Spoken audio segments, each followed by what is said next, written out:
Nicotine, the fountain of youth? I don't think so. Nicotine, like so many other things, cures or kills, depending on the dose. That's basically the theme of this book. Nicotine can kill in large, continuous doses but, paradoxically, it holds great promise in heart cell regeneration, another example of the smoker's paradox. Endovasc Incorporated of Montgomery, Texas, announced on November 4, 2003, the results of their continuing work on therapy with nicotine in cardiovascular disease. They said that research conducted at the Texas Heart Institute, Heart Failure Research Lab, directed under Yongjian Geng, MD PhD, indicated that nicotine has significant effects on both the proliferation and differentiation of mouse embryonic stem cells. We are narrowing the mechanistic action of nicotine that accelerates stem cell division while closing in on the signal transduction pathway underlying the process of myocardiogenesis, the creation of new heart cells.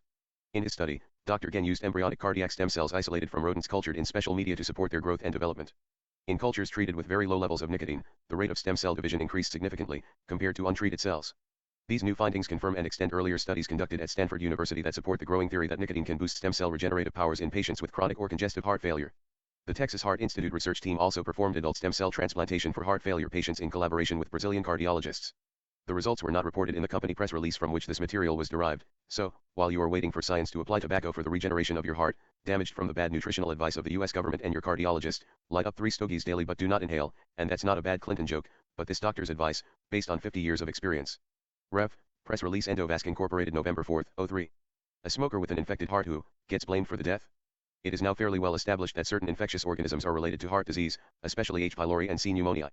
Yet, when a diseased heart is the cause of death, and the patient was a smoker with evidence of a chronic infection, the history of smoking will be listed as the cause of death or at least a cofactor. This is impossible to prove and has skewed the statistics against smoking.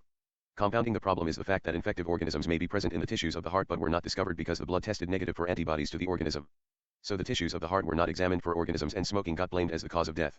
Study after study has demonstrated the inability of political science to seriously link disease with tobacco, except perhaps the demonstration of an increased statistical risk of lung cancer.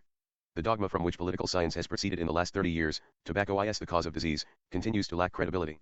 Nevertheless, hundreds of millions of dollars keep pouring into the coffers of the anti-tobacco environmentalist lobby to crush demon tobacco. It is quite possible that the use of tobacco will be greatly reduced, at least in North America, but the rule of unintended consequences may come into play. The light to moderate smokers, those who are not addicted to tobacco, may be induced to give up smoking for the good of their health and the health of the nation. That's a strong message to one who smokes casually but can take it or leave it. The unintended consequence is that this group is the one specifically. Douglass 2 MD, William Campbell.